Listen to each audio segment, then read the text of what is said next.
Now I want to show you the edits over here. So these are very specific. Number one, this basic menu gives you all these basic things. Every single thing that's in here will apply to the entire picture. So you can tell what they are. One will bring the temperature up and down. Now your goal is to not over edit anything.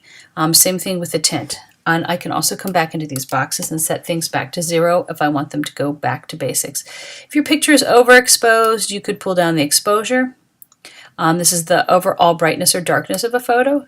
The contrast is the overall amount of blacks and whites or grays in your photo. So if I pulled it way down, it's going to make the whole image feel a little more gray or more black and white. In any of these edits, you never want to just slide all the way to one end or the other. You sort of want to find this nice balance in between. And if you're keeping your eye up above here, you'll notice that my histogram changes whenever I slide from one side to the next. What you want is a nice balance in the middle, although this looks like it's very overexposed. The overall picture is a darker photo anyway. So as long as, and if you click on these, you'll notice this too.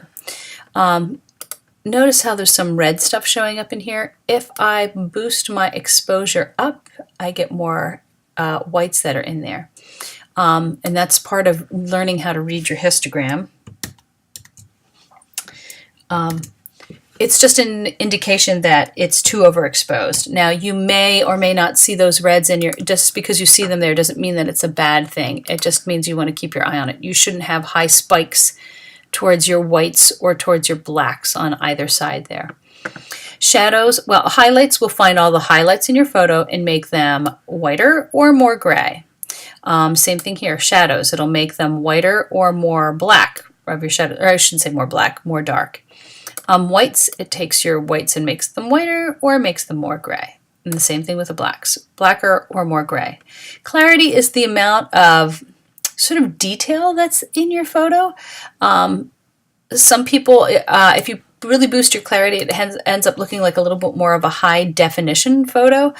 Watch how much you push with that, and just so you know, clarity will not fix a blurry photo. So if this was your photo and you were trying to focus in on this little branch right here and it was a little blurry, boosting your clarity won't fix that. Don't turn in photos that are a little blurry. They're just bad photos. So that's your clarity. Your vibrance and saturation, obviously, if you look at it, have both to do with color. Really watch how much you use that. Sometimes you want to push it a little bit. I mean, it looks kind of nice to turn it a little bit vibrant in there. But don't overdo that. It sort of makes it look fake. So those are your basic edits.